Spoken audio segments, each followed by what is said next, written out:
Welcome back to a short, sweet, and hopefully very informative solo episode. Today, I'm actually answering some of the questions that have been asked by listeners or readers of the post that we put up on Instagram. And because I figure, if one person's wondering, there's probably many other people wondering the same thing. And they either haven't taken the time to write out the question or they didn't even know to ask the question. So we picked just a few of the questions we've seen recently. If you're loving this kind of Q&A episode, then let us know because I'm happy to do more of them. I think these are all amazing questions and it gives me an opportunity to kind of not dive in too deep because we're going to keep these short. But having said that, if there's any topic that I talk about here that you want to know more about and you'd like to hear me do a full deep dive, a full kind of solo episode on, definitely let me know. All right, here we go. Number one, the first question I'm going to answer is, what's the difference between Akkermansia and Butyrate? Which is a fantastic question because it turns out that they are related. Akkermansia is one of the keystone bacteria species that produces butyrate for us. So butyrate is a short chain fatty acid, whereas Akkermansia is a keynote species in our microbiome. So that's number one difference. Number one is that fundamentally we hope that we have the keystone bacteria, and Akkermansia is not the only one, but we hope that we have the right populations of bacteria in our gut to produce butyrate. Whereas Akkermansia, we want to make sure that we give it the food and have enough of it in our gut that we can feed. So what does Akkermansia do other than producing butyrate? Well, Akkermansia is really interesting. A lot of people talk about it as one of the keystone bacteria that we need in order to maintain a healthy body weight. Which is super interesting, right? But the other thing that Akkermansia does that I think is also super fascinating and incredibly important is that Akkermansia helps to maintain the mucin layer over the endothelium of the gut. Now that mucin layer is really important because it's very protective. If you don't have the mucin layer, you're going to end up with inflammation and all kinds of damage to the gut lining. So this is where we get to the interesting part where not enough Akkermansia is really bad because what Akkermansia does is it kind of eats away gradually at that mucin, stimulating the cells to produce more. But too much Akkermansia is really not good because then you have too much Akkermansia eating the mucin too aggressively. That's going to deplete the mucin layer. The cells won't be able to keep up with producing enough. And now you're going to end up with damage to the gut lining. So this is why I tell people it's super important to test before you run around supplementing with any of the great, and there aren't that many, but there's a few really good Akkermansia supplements out there. The main one being from a company called Pendulum. And if you're interested in really deep diving into Akkermansia and Pendulum, that you're going to want to listen to episode 248. Sorry, I had to look at my notes, couldn't remember the number, because that's where I interview the people at Pendulum. We talk about Akkermansia. We talk about why their supplement is really important. But I will say, again, I need to repeat this because many people have just blindly jumped on the supplement. They're using the Akkermansia supplement. They're using the polyphenol boost, which is really important because polyphenols is what feeds Akkermansia in our gut. It's one of the really important nutrients for Akkermansia. But if you already have too much Akkermansia, what you risk doing is overgrowing. So think of your gut microbiome as a garden, and you're going to end up overgrowing this one species, which could be a real negative. And this actually is what happened to me, right? I tested my gut microbiome. I really like a test called Butyrate because it's very inexpensive. It's not, as extensive as a GI map, but it is a very good targeted little test. It's very affordable. It's $150 for one test. So regardless, I did my Butyrate. I actually did a GI map way back in the day, and it told me I had no Akkermansia in my gut, which I already know. Like I'm prone to having low Akkermansia. So I actually interviewed Pendulum Life shortly after that.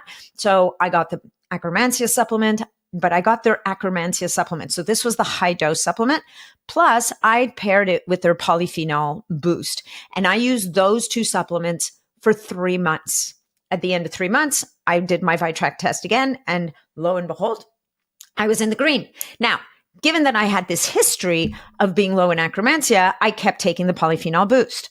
I retested my microbiome 3 months after that for a different reason completely. And lo and behold, there I was in the red zone. I was completely overgrown with Akkermansia at that point.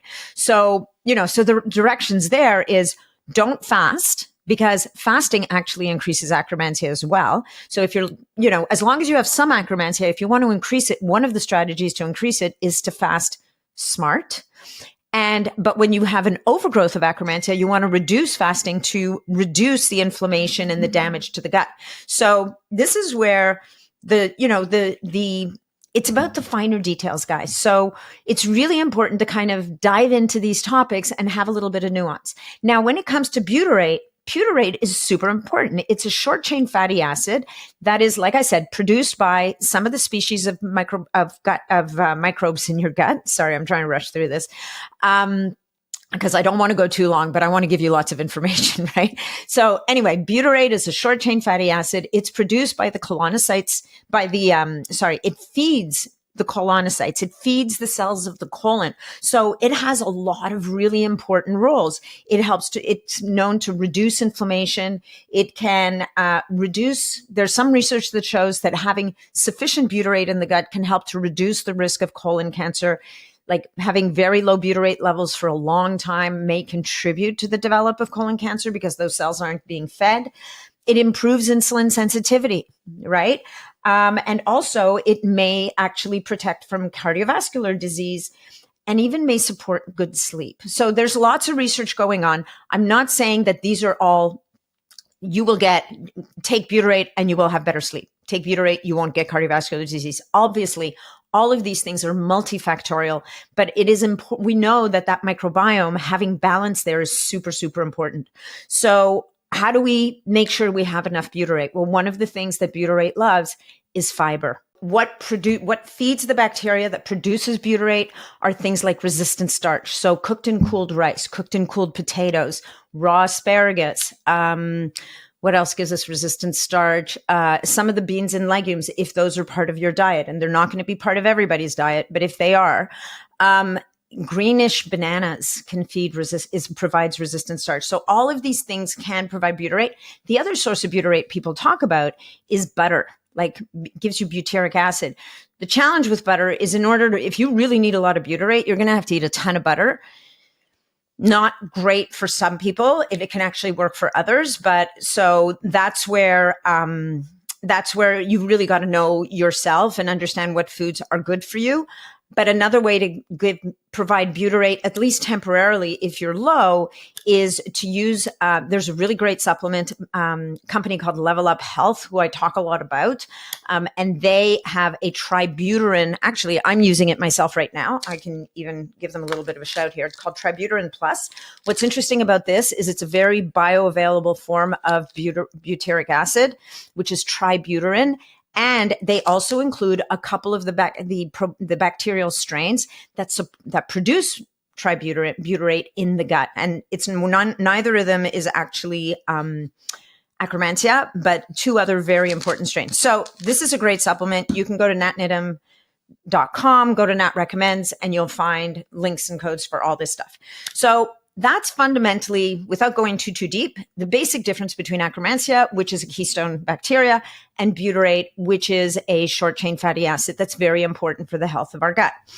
Next, somebody asked, what's the best time to take TUDCA? I'm going to use this as one of my 5 questions today because I just talked a really long time about the first one. TUDCA, I really like taking at night because nighttime is when our liver and our gallbladder, when there's a lot going on in terms of cleaning out the body. So I love that support for liver flow at nighttime. I did a whole episode on TUDCA not too long ago. That's episode 244. So you might want to listen to that. I talk about a supplement stack that I use in the evenings. I've been doing this for about a month now. I'll probably do it for another month and then back off a bit. But I've been using, again, from Level Up Health, actually, I've been using their liver complex, which is a liver support formula. I've been using TUDCA, also from Level Up. And then also I've been using ox bile at the same time. So bottom line, I really like taking my TUDCA at nighttime, about half an hour, 45 minutes before I go to bed. Another good question. I mean, they're all good questions. There are no bad questions. Let's be clear. Another person was asking EAAs, essential amino acids. If you're eating plenty of protein and meeting your protein needs, do you even need to bother with essential amino acids? And that's a really good question. I mean, it kind of depends a bit on your goals. And what I would say is very often we don't realize, like, when we're eating whole foods is obviously the best way to get your protein because you're going to get all those other nutrients as well. But if you're someone who works out a lot, and especially as we age, we often can't meet those protein needs or our digestion is not optimal. I think that essential amino acids, especially around workouts, are really, really powerful. And they really help to move the needle in terms of maintaining lean mass, like muscle mass, as well as muscle repair if we're really pushing it in the workouts. So I would say that yes, even if you're eating plenty of meat and on paper you're meeting your protein needs, I would, around workouts at the very least, use essential amino acids. Other high need times would be if you're injured, if you've gone through surgery. So any of those times where your need for those building blocks goes up would be a really good time to supplement with essential amino acids. Now, I've been mentioning that Kion is this brand that I've really gotten behind lately. And I used to talk a lot about a different brand and people are like, well, wait a minute, why did you change teams? And for the longest time, I did promote a different brand of essential amino acids because I really felt that it was the best one. It was based on MAP, which is the master amino acid protein powder, protein capsules that, have been around for a really long time. But I did a podcast episode with Kion, and that was episode 246, not too long ago. And what I learned when I dug into Kion and their formulation and the whole 9 yards is that what they've done is they actually went back and dug into a lot of the research, a lot of the studies that were done by NASA around astronauts. They found another study where people were on bed rest for 28 days and they were fed this essential amino acid formula. Actually, I think they got 6 doses a day. Now that's extreme, right? Because these are people that are on bed rest. They're not moving. They're not challenging their muscles. And yet what they really wanted was to see, can we maintain their lean mass, that muscle mass, so that when they do get out of bed, they'll have an easier time re-strengthening, right? So if you don't have to then now rebuild the machinery and re-strengthen, you're going to have less of a uphill climb, if you will. The formula that they've used for Kion is the formula that was used and found to be effective in those studies and many others. And what it is, it's called a leucine enriched formula. So what they've really done is they've bumped up those branched chain amino acids, including leucine, isoleucine, and valine, so that it would stimulate muscle growth even more. So this is going to stimulate mTOR. So of course, we want, as we age, to kind of toggle mTOR on and off. So doing the fasting to the point where it's beneficial for you. And I'm going to say fasting is fantastic, but you got to know what works for you. And maybe one day I'll do a solo episode on fasting. Actually, I think that would be great. Yeah, Nat, that would be a great idea. Anyway, give me a thumbs up or leave a comment in the comments. Let me know that you would like me to do that. I'm happy to do it. But back to our essential amino acids, that's why I really moved towards that one formula, towards the Kion formula. So that was the question. Why Kion over a different brand? That's my reason for now using exclusively Kion myself, giving it to my husband, my parents, everybody around me starts to kind of use those same things. If you want to dig into the reasons why, check out episode 246. That's where I interviewed Angelo Keeley from Kion, and we really dive deep into the science and why one formula of essential amino acids might be better than the other. All right. Last question for today is somebody asked, well, maybe I'll do 2 more. Second to last question is, if I'm supplementing with Spermidine, why would I use it in my skincare? And that's a really, really good question. So those of you who are supplementing with Spermidine, you're giving yourself Spermidine from the inside out. The interesting thing about Spermidine is it does a lot in the body. In some way, shape, or form, it affects positively all 12 of the hallmarks of aging, either directly or indirectly. So this is a very powerful compound for healthy aging. Here's the trick. the body works in priorities. It's going to go after what is most important to its survival and then kind of work down the list. Having beautiful skin doesn't necessarily factor into what's most important to the body for survival. The body's like, as long as the skin's there and it's doing its job, the body doesn't care much if it's wrinkled or sun damaged or whatever the case may be. So this is why we have skincare brands that are like the anti-aging skincare brands or pro-aging, whatever term you prefer. Those skincare brands provide to the skin those nutrients that we want to bring to the skin, that even if we take them internally, the body may not prioritize bringing to the skin. This is where brands like, for example, Young Goose, because what they've done is they've looked at what are the needs of aging skin cells, of fibroblasts. And what they're saying is, yeah, you might be using NAD internally. You might be using resveratrol internally. You might well be using spermidine internally. You might even be using something like GHK copper internally. But if we want to make sure that we're bringing the benefits of those nutrients to the skin, then we need to get them to the skin, and hoping, or research showing, that there's synergies between the internal and the topical applications. So hopefully that answers your question. And that's why, even things like spermidine, like I try and bring it from both sides, right? So the only skincare brand I know of at the moment that's using spermidine and has done the work to use a form of spermidine that is going to be available to the skin is going to be a brand like Young Goose. They have the Youth Reset and Youth Daily, both include spermidine in their formula. So you could just I know they've got a very extensive product line. They've got great products in there. But if you're over the age of, let's say, 45, I would say definitely those two products are really worth looking at. And including, like, I use them every day. And then there's another nutrient, GHK copper. They have it in their formulas as well. But if you wanted to keep it simpler, then you've got companies like Vitali Skincare that have really anchored their entire brand around GHK copper. So that's the main ingredient. And although it's not the only ingredient, but that's the main ingredient in their brand. And again, GHK copper, that's not a spermidine one, but GHK copper, we want to use it topically. And then we've got other ways of introducing it into the body so that it's doing the work inside. And then we're hoping that we're also giving special attention to the skin. Okay, so that was spermidine, topical or internal. And the last question I'm going to answer, because, look, we're at 19 minutes. I'm going to keep this under half an hour today. Last question I'm going to answer is, how does STEMREGEN work? Really good question. For those of you who are not familiar with STEMREGEN, it is a supplement that every time you take 2 capsules of it will mobilize 10 million of your own stem cells and push them out into circulation.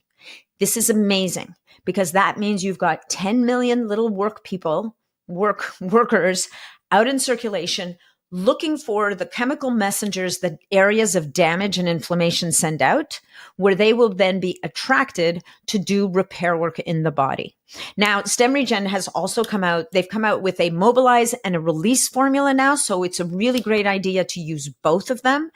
But bottom line, how STEMREGEN works is it's a proprietary formula of incredibly powerful and uniquely sourced botanicals that stimulate that release of stem cells into your circulation.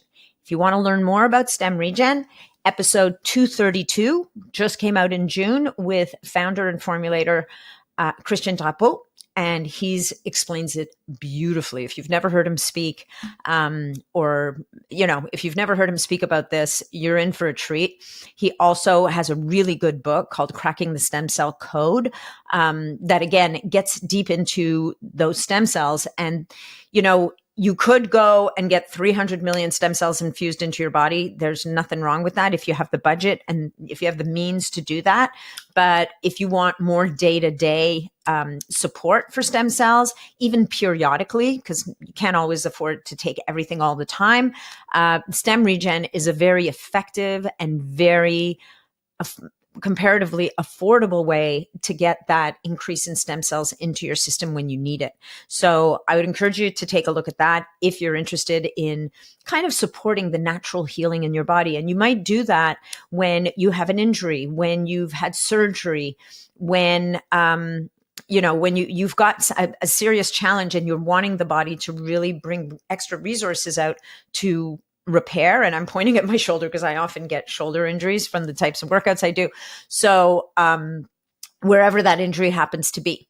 So I'm going to leave you with that, guys. It is that I think that was 6 questions. It was 1, 2, 3, 4, 5, 6 questions if we separate the 2 EAA questions. Okay, wait, no, one more. One last one. I had one more on this list and I'm going to include that. And somebody asked GHK copper, how often and how to cycle. So that's very personal. Here's the thing about GHK-Cu. It's that tripeptide that we know is very high in our serum when we're young and plummets as we age, like really drops. I think it's 220 nanograms per milliliter when we're young and drops to like 80 nanograms per milliliter as we age. So because it's such a powerful epigenetic switch, because it influences so many genes and recalibrates them, resets them to a more youthful expression, we know we kind of want to keep those levels as high as we can, as long as we can. Not as high, but within range, right? So one of the ways to do, so for me, I will typically do a 2 to 3 month cycle, take a month or 2 off, go again. If I have an injury going on, I might take more. It's, there's no definitive research on this, to be fair, right? So we don't have studies that say people who take X amount or use X amount or introduce X amount for this amount of time get this benefit. So we don't have that kind of data to go on. So basically what we're saying is if we've got something going on, or if we're just looking for healthy aging, we might want to do 2 to 3 month cycles.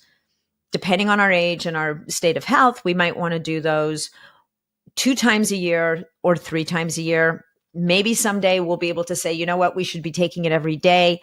I don't think we're quite there yet. I mean, I haven't seen anything in the literature yet that would indicate that there's any downside to taking it, but we don't know. We don't have all the answers yet. So I'm always, as you know, a proponent of cycling things. So I always include GHK in that. So for me, an 8 to 12 week cycle, take a month off, go back at it, or take 2 months off, go back at it. Notice if you feel a difference. And also, last thing I'll say on this is GHK copper brings copper with it. There are supplements that are just GHK. There is always a concern, could we be over representing copper? Now, there's not a lot of copper in these supplements, but still, it could throw our balance off. So a really good idea is to be using as a good zinc copper supplement at the same time. I know it's going to bring more copper to the table, but it's going to increase your zinc, and we want to keep that ratio steady. So maybe we take a little bit of extra zinc. One supplement I really like for zinc is by a company called Marine Health. It's actually ground up, dried up oysters, which are a really good source of zinc. So that might be a nice supplement to take at the same time. Another thing you can do is source just GHK, because just GHK will actually bind to the copper in your body, because the copper is a cofactor that GHK needs to be active. So that's another option. People will sometimes alternate between the two, or they'll combine the two. And finally, a really good idea is to get what's called a ceruloplasmin test. So that's CERRULOPLASMIN,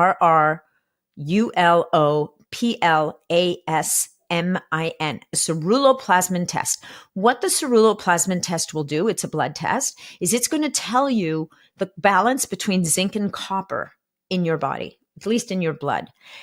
And that will give you an indication if you're deficient or overrepresented in one or the other.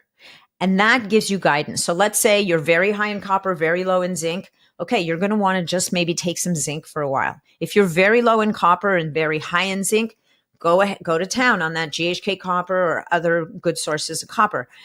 Ideally, if your ratio is balanced, then what you want to do, if you're using GHK copper for a short time, I wouldn't worry about it. It'll all balance out. If you're going to take it for a long time, maybe take a little extra zinc and support the zinc levels so that they go up. And in a few months, take another test. All right. So always keep an eye on that ratio, the zinc to copper, because that's where people get into trouble, is when they're too low in one or too low or too high in one or the other. All right. We're coming in on 30 minutes. That's all I've got for you today. Thank you so much for listening. Leave me your comments and your questions whether you're watching on YouTube or you're listening on the podcast. If you're looking to reach out to me with comments and questions, Instagram's a really good place to do it, at Natalie Nidham. And also, if you're really wanting to kind of connect with me a little bit closer, my membership community is still open. I'm going to probably be closing it for a little while because I feel like it's starting to get a little bit I don't want it to get too big because I want to hold on to the intimacy. But if you're listening to this podcast, it is still open, and it probably will be until September-ish. And if you're interested in learning more about that, go to natnidham.com. At the top of the page, there's a tab that says BSP, and click on that and you'll get information and how to join. And of course, make sure you join the newsletter, because that's where I'll be announcing all different things. That's where we share podcast episodes. I share my favorite hacks, blah, blah, blah, all the things. So thank you so much for joining me today. I hope you enjoyed this episode, and we'll see you again soon.